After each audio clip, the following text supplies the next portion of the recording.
Welcome to a new episode of GFD Growth Stories, where we are spotlighting the people building, investing, and growing from Dubai. Today's guest is Saif Kidwai, entrepreneur, angel investor, and HR leader. His journey began in the UK, where he founded Digital Gurus and grew it into one of the leading digital recruitment agencies in the region. In 2017, he made his move to Dubai, a step that added a new dimension to his career. He became the first angel investor in Iowa, leading HR strategies during its critical growth phase. Most recently, he launched Alnaas Advisory to help startups and growing companies strengthen their teams and workplace culture. Saif, welcome to the podcast. It's great to have you here today. Thank you so much for having me. We're really interested to hear more about your journey.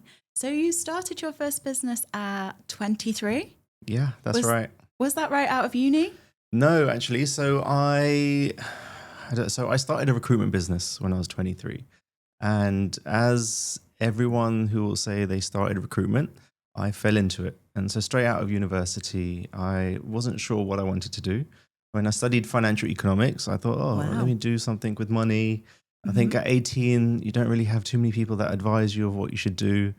And I just figured, let's see how it goes. And funny story how I fell into it. It was a friend that I met for lunch who was a year older. And this was in my final year of uni. And she was just like, hey, look how much money I made this month. And she'd made like £20,000. And at like 21 years of age, I was just like, what do you do? And she was like, I do recruitment. And I was like, tell me more. And she was like, I just find people jobs. And this was in the tech space. So I did a little bit of research that summer and I ended up applying for a couple of jobs and I got one and what was probably the best bit of luck that I had the choice to join a big corporate to get lots of training or a really small niche boutique type of agency. And I picked the boutique one. And I think what really sort of made me want to join them was the fact that they were focusing on the digital and tech space. And being a bit of a nerd and into my gadgets and stuff like that, I was like, okay, yeah, let's go with it. So started recruitment, actually took to it really well. Within my first sort of 18 months, I had hit numerous targets, got promoted very rapidly, and I was one of the most senior people at 22. That's where I met my co-founders. So we all worked together at this place. And one day, one lunchtime, we're just like, why don't we just try and do this ourselves? And that's where Digital Gurus came about. That was the business that we set up. We just we sort of saved up £10,000 each of our savings, and we decided to start. And this was 2008. So this was at the height of the market. Everything was really buoyant. We were doing really well. And we basically, within 2 months of starting, we started off in a spare room in my parents' house as well. We wanted to keep costs really low. And the financial crisis hit.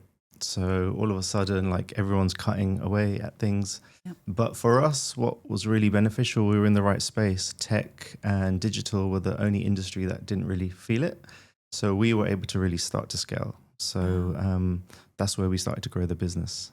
That's incredible. So one of those serendipitous moments of you took a punt on a smaller, lesser known name, and then that eventually led to like a really rapid career development. And then you hit the stage where the next step for you was to go and start your own business. Yeah, absolutely. And I've been really lucky in my career, right? I think being in the digital and tech space, because it was growing so quickly, you learn so much. And sort of in the first 4 years of owning our agency, we grew to 60 consultants.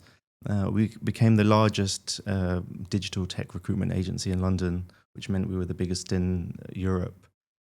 We won Agency of the Year, we won Best Company to Work For, and we built what I think was a really special culture. Like that was everything. Like people stayed, they wanted to work, people went the extra mile. And I think a lot of people try to overthink being an entrepreneur and try to get everything right. But we were quite scrappy and we just used to do things off the cuff. But when I reflect, I think what was really powerful for us is we were really strong at just getting things done, like executing. And as I worked with many sort of tech businesses, we worked with sort of Amazon, Google, Facebook as they were scaling in London. that was a really powerful lesson, just to be around that environment and industry. So you seem to have gone from 0 to 100 in like a relatively short time, considering like the growth that you've experienced and the awards that you were given. How did you go from the UK and this business to Dubai and your other businesses here? Yeah, sure. So actually, again, we saw Dubai as a bit of an opportunity. And when we were running Digital Gurus, we got it to a stage where the London office was a really good size and we were doing really well. And we were like, what's next? One of the sort of things that we really did really well when we were young was we were never shy to ask for help and support. And we were very lucky to be able to bring on two very senior advisors who sort of formulated a small board for us. And every month they would be like our sounding guys, and they would help us with the direction and the vision and where we wanted to get to. And being young guys, like for us, we were just like, we want to take over the world, we want to do well. But ultimately, we always had a very clear goal. We wanted to exit and sell.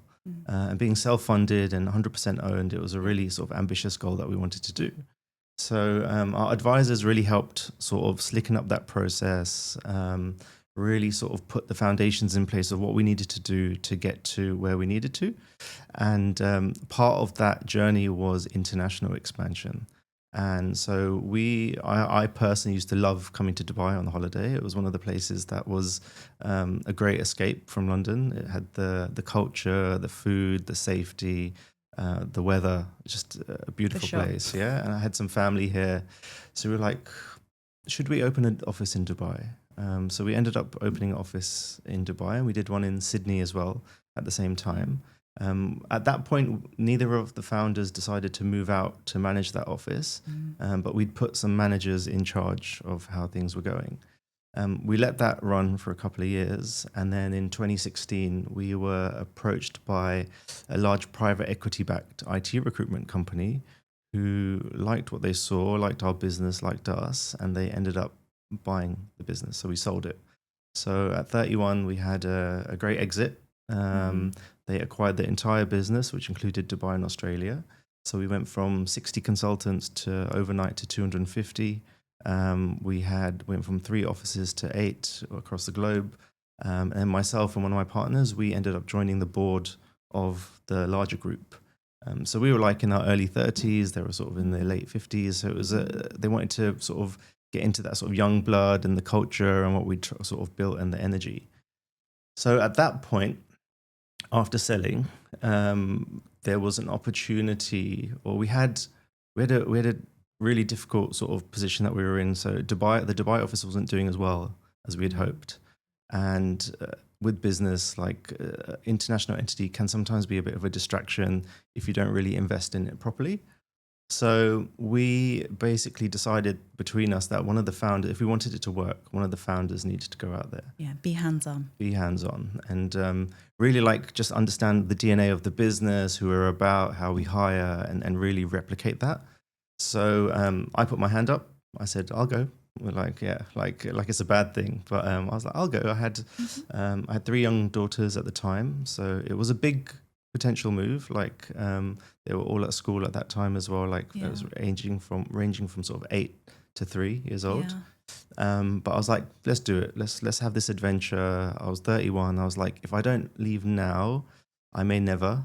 And I was a real London boy, loved the city, loved the culture, loved the buzz and the energy. But I think like 9 months earlier, they just announced Brexit. So I think it was just a culmination of lots of things, which just really made me want to go to, you know what, let's take this risk and let's go to Dubai.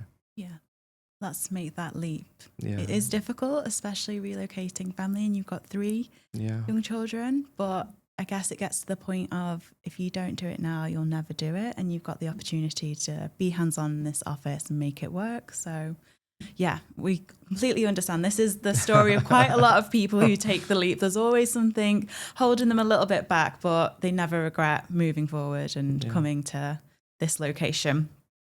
So I'd like to ask you, we've talked about your journey, and honestly, it sounds like a rocket ship to the moon. Like, it's fast, it's furious. You had international expansion. It all sounds great, but you did touch on the fact that the Dubai office was struggling a little bit and there was challenges. Can you go into further detail on the challenges you experienced in your journey? Yeah, I think the challenges we faced were probably more around the team and hiring. I think hiring in the region is difficult. And like, if we're winding back to 8 or 9 years, it was even harder, right? Dubai wasn't as glamorous. It was trying to get there, but it wasn't as glamorous and appealing as it is right now. So finding talent was always a problem. For us, we found that just being able to retain them was also a challenge. A lot of people used to see Dubai as just the cash. You just come for the cash. You In just, and out kind of yeah, mentality. find somewhere, find a company that will take you, bring you on the visa, and then as soon as you get here, start looking elsewhere and look for that next money move, right? So I think a lot of businesses here in the region, they struggle with that retention piece. But I think for us, it was just a case of we brought a lot of UK expats to the region, and it took them a lot longer to sort of ramp up and get up to speed with like just how things work, the cultural differences, the nuances. And I think we just needed to build that sort of culture and really rebuild so people wanted to stay and they had something that they could get their teeth stuck into and build. Yeah, incredible. Yeah. So from that time that you'd moved to Dubai and you've got hands-on with the Dubai office and built up the knowledge, the culture, the people, where did you take it from that point onwards? So we had a really clear objective. I think there was a real opportunity for us for Digital Gurus to become like the go-to when it came to digital tech recruitment. At the time, we'd signed up Kareem. We were working with those guys just before the sort of acquisition from Uber. We were helping Noon when they were in their stealth mode and they were about to launch the Amazon killer, and they've done a fantastic job since. And like, all of a sudden, I think from the moment I landed, Dubai had this change of like this. They had the vision, like 2030 vision. They had Expo 2020 that was coming up. And everything was about being a smart city, digitizing the future, making everything accessible. And I think our timing was perfect for that. Like, if it had stayed how it was, maybe it wouldn't have grown. But literally, I think we entered the perfect time. Yeah. And from working with the governments, and they were putting everything together with mobile apps and easy payments, to the booming fintech sector, which has taken amazing shape out here. We already have a couple of unicorns. And just in terms of like even e-commerce and shopping, right? It's everything is, you can get your food delivered in 15 minutes. You can get your parcels delivered in the same day. So it really, Dubai, I think, has been the biggest thing is it's embraced digital and tech, which has been it couldn't have been any better for us. And I think timing sometimes is really important as well. So we doubled down. So we really invested in the team here. At the same time, I used to meet really exceptional founders. I just used to get introduced to them, whether it's through VCs, portfolio businesses, or people who've just sort of been referred. And in my first year, I happened to meet two founders, Anas and Mehdi, who sort of had a pitch deck. They were looking for a little bit of advice on like how they could grow this new venture. And the business was an eyewear company called Eyewear. So what was really interesting about them was first was their track record, right? I think when I met them, extremely well presented, very articulate, but they had walked the walk. They had consulting experience. They had worked in a high growth business, Rocket Internet. So they had learned, been able to experiment and figure out like what works and what doesn't work. And they did it at scale in the region. And they had this idea to create an affordable eyewear company, online business, which would make eyewear accessible to everybody, right? There was a few businesses like Maghrabi who were very high-end luxury sort of thing, but there was no one that was really doing it at the lower end. And then there's lots of players globally, I think in India and in Europe, etc., which make eyewear accessible, but no one was doing it here and nothing was born here. So I left that meeting really energized. It was just a casual meeting, actually, just to give them some advice. But I remember WhatsApping them afterwards, and I knew they were raising some money. And I asked them if I could get involved as an angel investor. And at this point, I hadn't really ever invested in a business before. I was still very new to it. I had just sold my business, so I was just like looking at what to do. And they sort of sent me over the paperwork, going through it. It read like German, like a lot of jargon. I was just like, but when I look back, I think I just believed in them. Yeah. And like my role as a founder and someone who invests in people, like the people are the main thing. It's like, do I think this idea is the one? Maybe, maybe not. Mm-hmm. But do I think that these guys could navigate around problems when it happens? Absolutely. And I think that is, if anyone is looking to like invest or anyone is looking to be part of something, even when you want to join a startup, right? I think the really key is like, can these guys do what they say? And if there are challenges, can they get around it? And that is what you really invest in. I learned that at that point after reflection, but that was my vindication in sort of investing in those guys. So I did that and carried on with my digital gurus role. The guys, I think in their first sort of friends and family round, they raised about $1 million. Then they did sort of a Series A. They raised another 8 million. They got a prominent VC to get involved. Fast forward, I did my digital gurus role up until 2020 in COVID. At that point, we were doing really well. We were the top performing office pound for pound across the group, which was great. But then COVID hit. And as most people know, right, recruitment was one of the first things to just be halted and paused. Yeah. We had a couple of customers that sort of kept us through. But for me, I felt like I had done a lot of the journey and sort of end to end, and I felt like I wanted a break and I wanted to do something else. So I spoke to the guys and I was just like, look, I think it's time for me to go. I want to take some time out. They agreed. It was a great sort of exit. We decided to wind down the office. There wasn't anyone else that could take it over. And I actually had a 12-month notice period, which was something we put in because once we sold the business, we just wanted a bit of protection. Yeah. So I was like, great, I'm going to have a really long holiday, going to enjoy myself, figure out what I want to do and go from there. What transpired was 3 months into that sort of garden leave, just when I had started to enjoy some pool days and I'd call my family into town. I was hanging out with them. I got a call, or maybe it was a message from the guys at Iowa, and they were like, hey, listen, we just need you to sign some paperwork. We've just closed our Series B round. It was for like 27 million. Let's go for lunch. So ended up meeting up, and I just told, they casually just, what are you up to at the moment? I was like, well, kind of in between things, not really doing anything.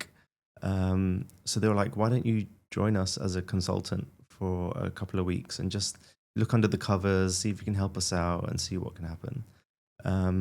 I was flattered. Obviously, I was like, I'd love to just sort of understand like how one of my investments is doing, what's going on. At this point, they're around 100 people, and they're a really successful sort of online e-commerce business. They had just started to pivot into the Saudi market.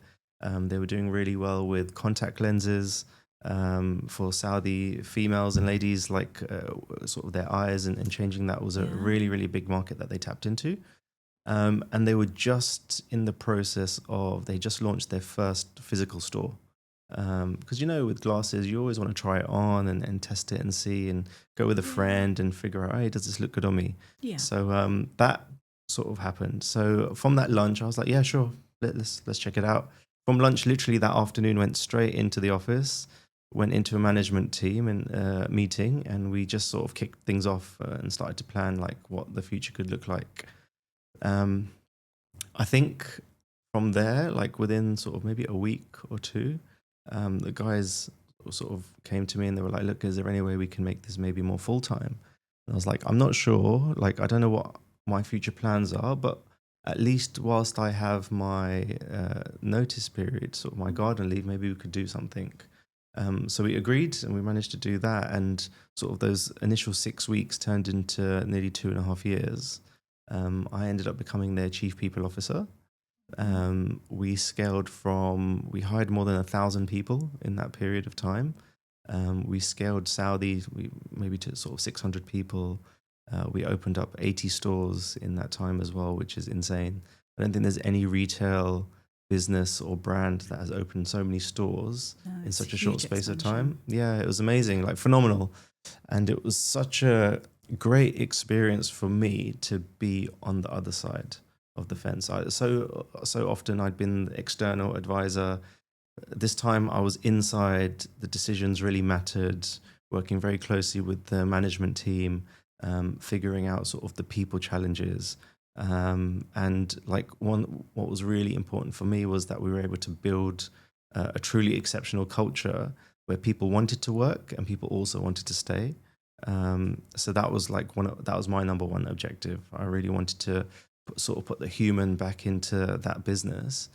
And one of the first things I did when I joined was I changed the name of our department from HR. Seems very simple, to the people department. And what I wanted to do was change the psyche around sort of people seeing HR as admin, bottlenecks, like in a red negative tape. light. Yeah. And whereas people, we are about the people. We're about enabling, helping, driving change through our people, but also like raising the bar and making sure that we hire really, really well. So that is definitely a theme of your journey and career so far, like your people skills, the way that you can make a connection so easily. Ever since we talked about that casual discussion you'd had with a uni friend, all the way through to setting up with your co-founders and having that trust and belief to grow so huge so quickly. And then through meeting our founders and just again like having that connection with them and then bringing you on to then setting up a people team. It makes complete sense to me, like speaking to you now, that this has been your journey and your path, very people centric. So where are we at today with your businesses? Yeah, so the guys took a massive risk to bring me on, right? I think it was so, and I would think that risk really paid off, and we did an exceptional job. I think what happened was it culminated in us being awarded Great Place to Work across UAE, Saudi, like Bahrain, and etc. And it got to a stage where the business had grown like crazy, and we had everything was like, it's like a rocket ship, right? You just get things out, you get things done, and it's super exciting, and you're super building it. The next phase of journey, and this is with every sort of startup and growth business, is that you have the 0 to 1, which is the real in the detail, like everyone's doing everything. Then you have the 1 to 10, which is kind of where I came in, where you have to scale really aggressively. It may not be the perfect model, but you get things done and you just have to get it done. And then, like every business, what happens is once you get to the 10, you start to go into sort of a bit more, you have to be corporate. You have to go into that corporate. You have to have more processes. You need to structure. Which is feared by everyone, isn't yeah, it, really? everyone. But you also need the right operators to be able to do that. And me being an entrepreneur and someone who's scrappy and someone who likes to get things done, I didn't feel personally that my skill set would suit that. And we agreed that it would make sense to have someone maybe more junior but more structured to come in and take that on. And then for me, I've always wanted to be my own boss and be an entrepreneur and have my own businesses. So the guys kindly just let me do that, and we were able to continue working together, but more sort of on an external basis. And that allowed me to come back into the UAE market with this newfound experience, I guess, right? So I had done recruitment at a super high level as an advisor, and then I had worked inside a rocket ship in the region at a really high level. And what it gave me was the viewpoint of both sides and really understanding what the problem is. The biggest issue being an external supplier to so many businesses in the UAE, one thing that used to come up again and again was the culture of businesses here in the region, right? How difficult it is to find businesses with truly great cultures that people want to work for, and they really enjoy going to work every day, and they want to do that. And I could see that it was a real problem. And I don't blame Dubai for that. I blame what it was before and how quickly now the whole region has changed. So if you think of it, like if I explain like sort of 8 or 9 years ago, people used to come to Dubai for the pay packet. It was a quick fix. You come in for 2 years, 3 years. Everyone used to say, oh, if you've been here for more than 2 years, you're going to stay here for a long time, right? So it just showed how much of a revolving door it was. So imagine if you're a big corporate or a company here and you're investing money to bring people over from abroad, relocation, visas, health insurance, families, and then they leave you after sort of 18 months or 2 years. And you're back to square one. And you're back to square one, right?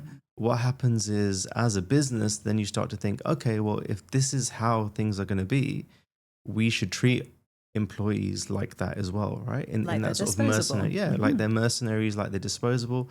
They're coming for this, we're coming for that. So it's going to be head down, do max out the work, let's get as much as we can out of that person, and then khalas, we can say goodbye at the time, and no hard feelings.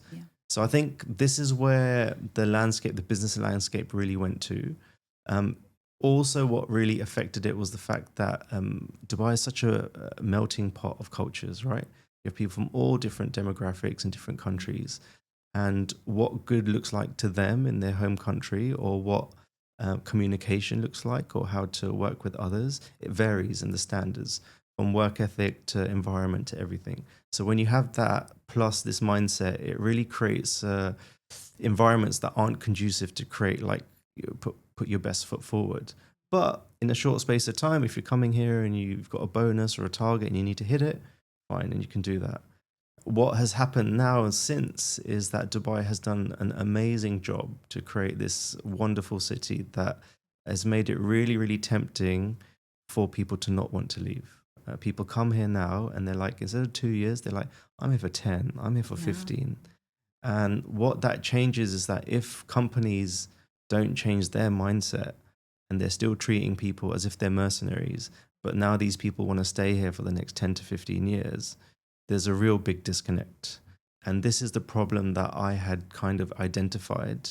And this is what I ended up setting up Alnaas Advisory as a business to tackle this. And the idea is that we can help a business across 3 core pillars. Their talent attraction. So how do they find people? Because at the end of the day, if you find great people, a lot of the messy, hard work gets taken care of because smart people do great work. The second part is your engagement. So from the moment someone joins a business, how engaged are they? How much do they want to work for you? If so many studies have shown that if you have a highly engaged workforce, they outperform their competitors by a considerable amount. And then the last one is retention, right? Keep them engaged, but how do you fight off bigger fish that have more money, deeper pockets, more benefits, so that they don't leave and jump for the bigger pay packet? So this is what we do, and this is sort of the area that we've gone down.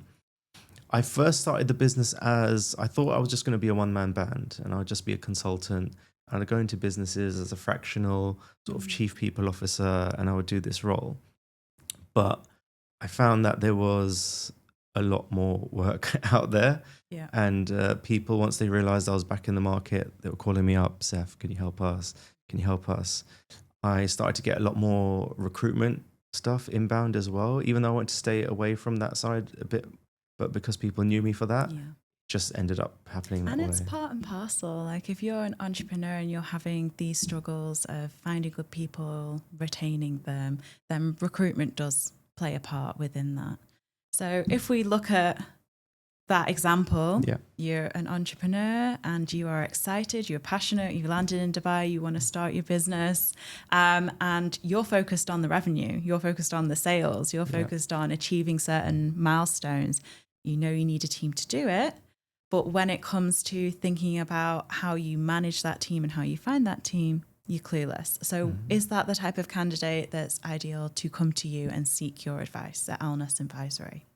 So I think the typical sort of customer for us is a scaling business, right? A business which is going through growing pains. So maybe there were 10 people and they're getting to 50, or they were 50 and they were going to 100. And what happens is at every different stage of growth, you start to find new challenges and new problems and new issues.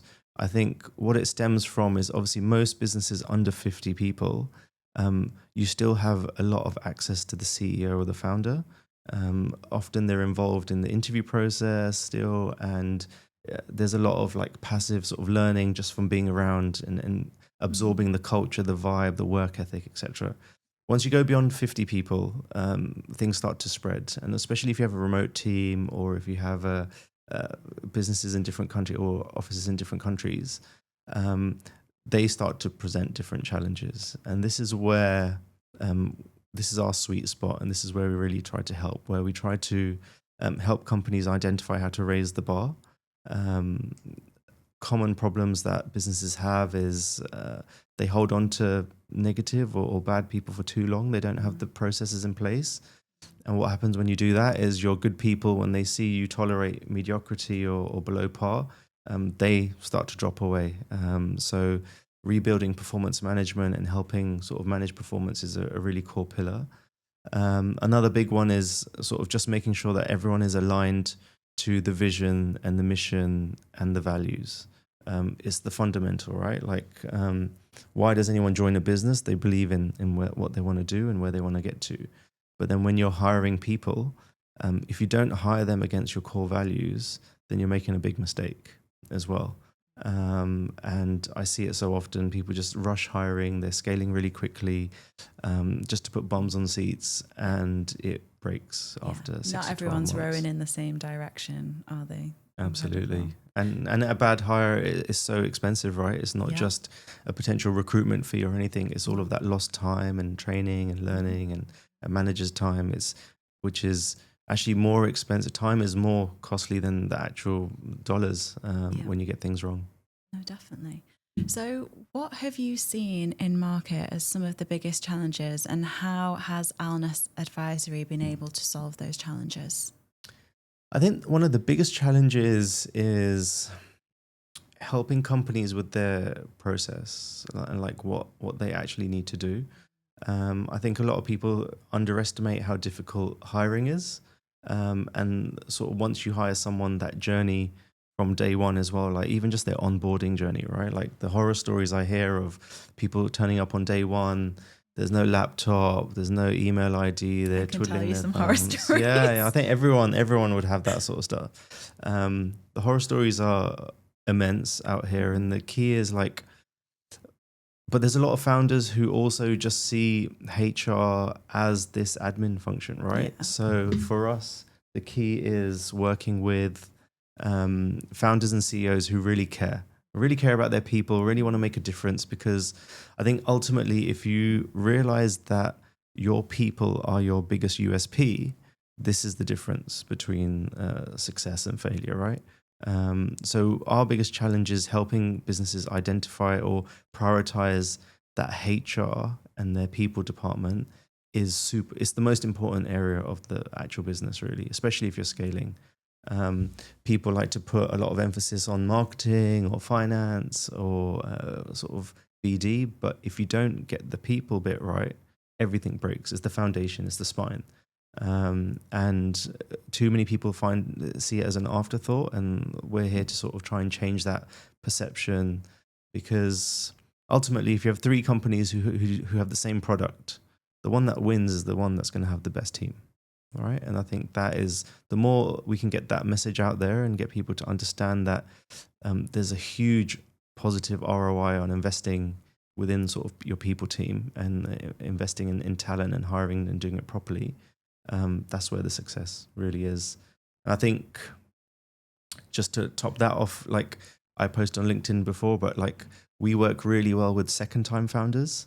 And why that is because they've been through the mistakes and they've realized, and when they come back second time, they want to do it properly. and they realize it all starts from getting the right hires in place. Yeah, definitely. I think like sales and marketing are the golden children, aren't they? Everybody wants to, especially entrepreneurs, and if it's your own business. I've seen founders obsessed solely with sales and marketing, Yeah. and then HR's the burden. It's like, oh, I have to do this. I don't want to. I'm not interested in it. I have to do this.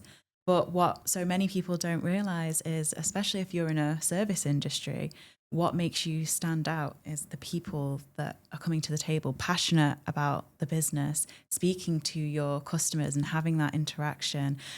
People misunderestimate the fact that the passion shines through. Yeah. If everyone gets the vision, if everyone's rowing in the same direction, it's clear to any potential client that this business is aligned and they're going to do a great job for me because they've clearly done a great job for themselves.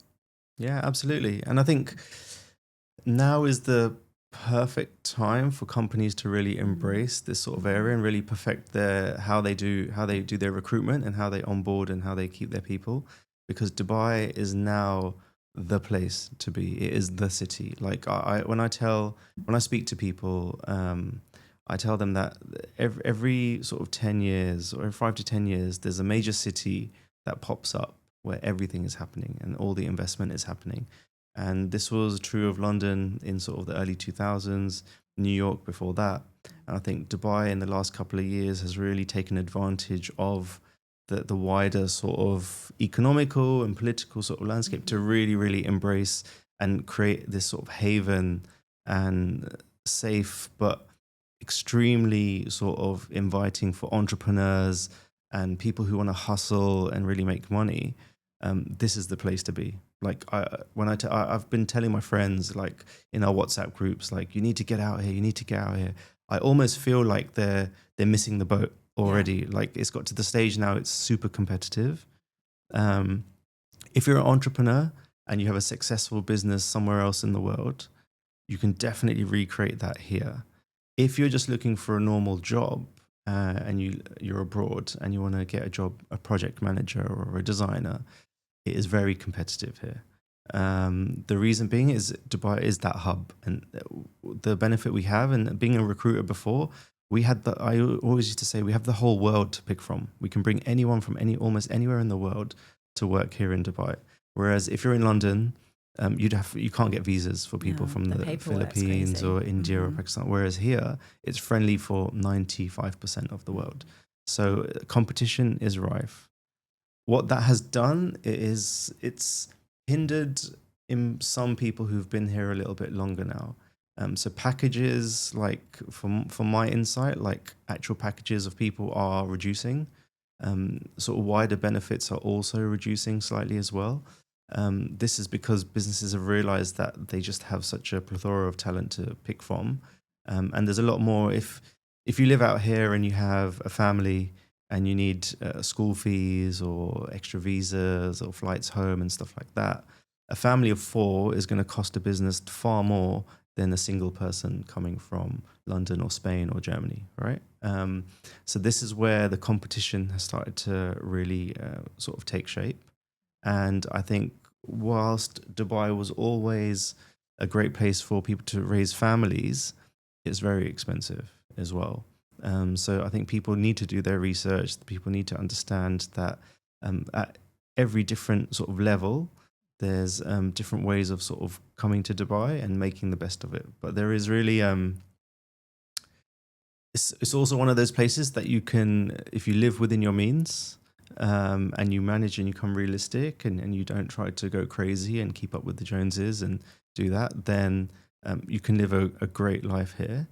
But it's very, very easy for people to get swallowed up into the bling and into the lights and how it goes. And I think like any country now, like debt is becoming a real big problem. So it's very easy. Like people need to be careful of like getting into debt and credit cards and living sort of outside of their means, I think, for sure.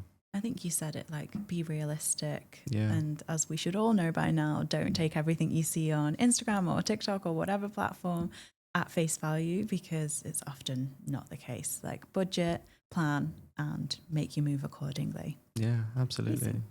So Dubai is such a visionary region. And I'd love to ask you, like, what do you think the future of your industry is? Ooh, so I think for the future of our industry, I think looks really good. Obviously, I mean, we haven't touched on that buzzword AI in this one, which has been quite good. We've stayed on people, But here we go. but I think it is changing things. There's a lot of fear mongering. There's a lot of like, oh, it's going to take our jobs and stuff like that. I think in the sort of people recruitment, HR advisory kind of space, I think we're protected just because people like to deal with other humans, right? And there's, whilst it can be a nice tool, it can't replace the what human to human interaction Yeah, can and do, the right? real world experience. Like a machine can't tell me how you started here, went there, did this, had this setback, suffered this loss, and went on to be who you are today. Yeah, absolutely. And I think it's one of those things you need to embrace it. I think everyone needs to embrace it. The change is happening, like, and it's happening quickly. But I think the best thing people can do is just to make sure that they stay on top of new technology when it comes through. I think for entrepreneurs out here in the region, it's as I mentioned before, I think it's one of the best sort of areas where you can start a business. Apart from the advisory business that I have, I also have two other companies that I manage and run out here. So one is very random. One is a cleaning company. Me and a friend, we decided to get involved in something that we felt wouldn't be affected by AI. And what better than cleaning, right? And that's not going to go anywhere. I was going to say, it's not random. Everybody needs it. It's Everyone essential. needs a cleaner. Yeah. But then what we did is we actually pivoted into Airbnbs, and we clean Airbnbs in Dubai, which has now become a huge market. I think Dubai being a tourist hotspot is huge. And we've partnered with a number of huge sort of service providers who manage 50, 100, 200 different properties, and we go in and we do their cleaning. So for us, we started that business. It's going to be almost a year, and we've been able to scale so quickly. Just getting your word out there, word of mouth, networking. Dubai is the place for that. I would definitely encourage anybody who comes out here or anyone who's even thinking to come out here, like make the move or just come out here on a trip and just meet people and network. It really is a city of not what you know, it's who you know. It really, really is. And like everyone's super friendly, everyone's willing to embrace and give advice and have that chat and have a coffee. So that's really, really helpful.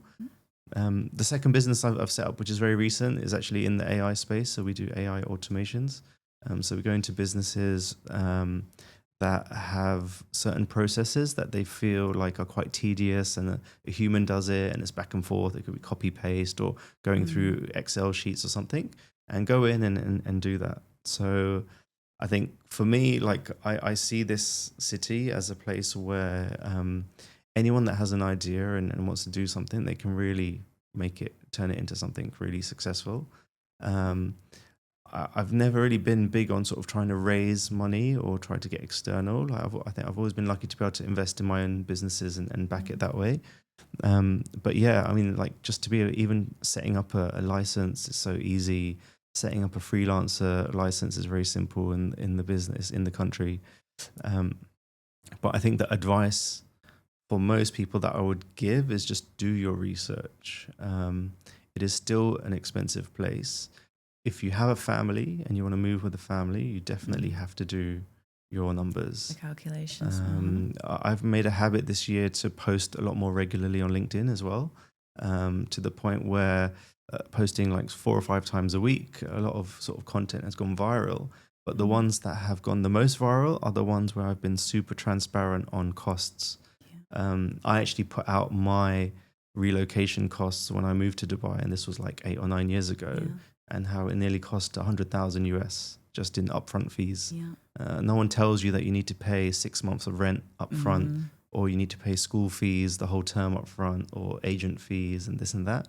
So whilst you can budget for monthly, there is a big upfront outgoing cost as well, especially if you're a family. And then obviously the monthly is just, if you have kids are probably the most expensive Oh, yes. expensive thing out here. Oh, yes. So people think of schools, obviously school fees and like uniforms, but then you think of after school clubs and tuition and trips and that stuff. If you have 2 or 3 kids, will really add up. yeah. I have 4 now, so it's Oh, wow. it's very expensive. So So you're really speaking from a position of experience yes, here. I can definitely tell you that it is not fake. So yeah, it definitely gets very expensive. And then I think rent has gone up over the last 3 or 4 years. But we're just in the process of an abundance of properties are about to be launched, right? So hopefully that might do something on the prices. Yeah. But like overall, it's a great place. Like you have, it's become a hub for digital and tech. It's become a hub for crypto. It's become a hub for Web3. It's a city that's just embracing entrepreneurship. You can be a digital nomad and live here for 6 months and live in Bali for 6 months. Like who wouldn't want that if they were solo and doing that stuff? So yeah, it's a great place. Saif, thank you so much for being on our podcast. It's been a truly inspirational conversation, and we're so glad that you shared your highs and lows of entrepreneurship. Thank you so much for having me. For everyone watching, this is what Grow from Dubai is all about. Real journeys, real challenges, and real success stories built from this city. If you'd enjoyed today's episode, do not forget to like, share, and subscribe. Until next time, this is GFD Growth Stories.